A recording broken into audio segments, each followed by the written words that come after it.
I think ideally we would see a decrease in Russian imports of gas and oil and petroleum products to cut their funding stream.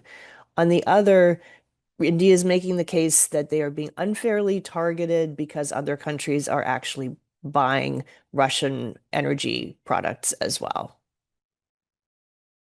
China buys much more crude oil from Russia than India buys, right? But for China, the duty is 30%, and for India, the duty is 50%. What's the logic? I mean, we definitely wanted the ceasefire to happen at the earliest, but the fact is, you have to go into a lot of legacy issues.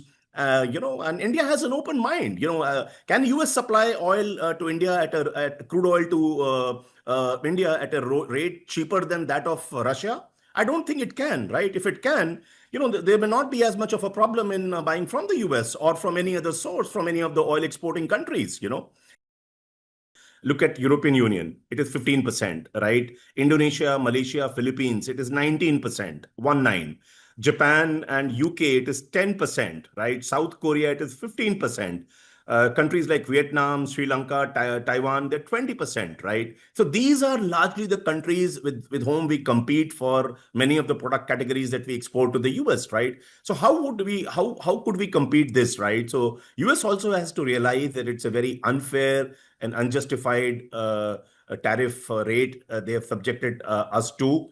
And, I fundamentally believe, let this battle not be fought on Twitter or any of the social media handles. Let the subject matter experts on both the sides sit together. And I would again repeat, not wait for 24th or 25th of August when the talks are scheduled in New Delhi, right? They have to start engaging much earlier.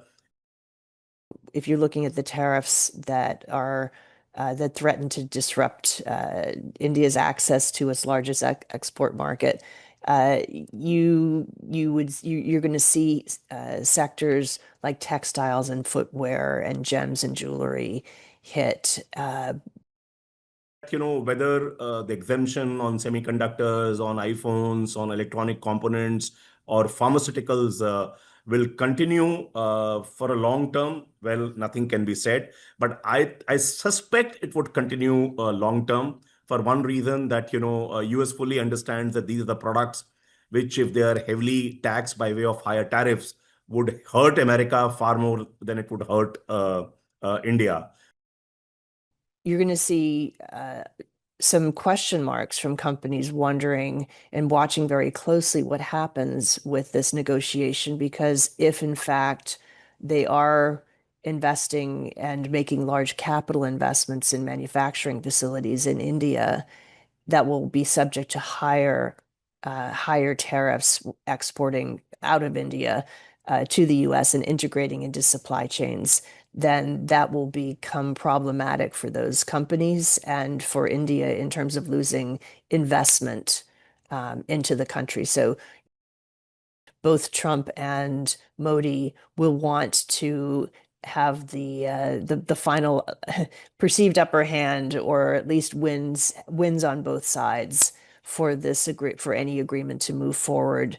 And again, it's complicated because you have layers of larger strategic, sort of global strategic, regional strategic, and specific trade-related issues that have really, been problematic for many years between the US and India.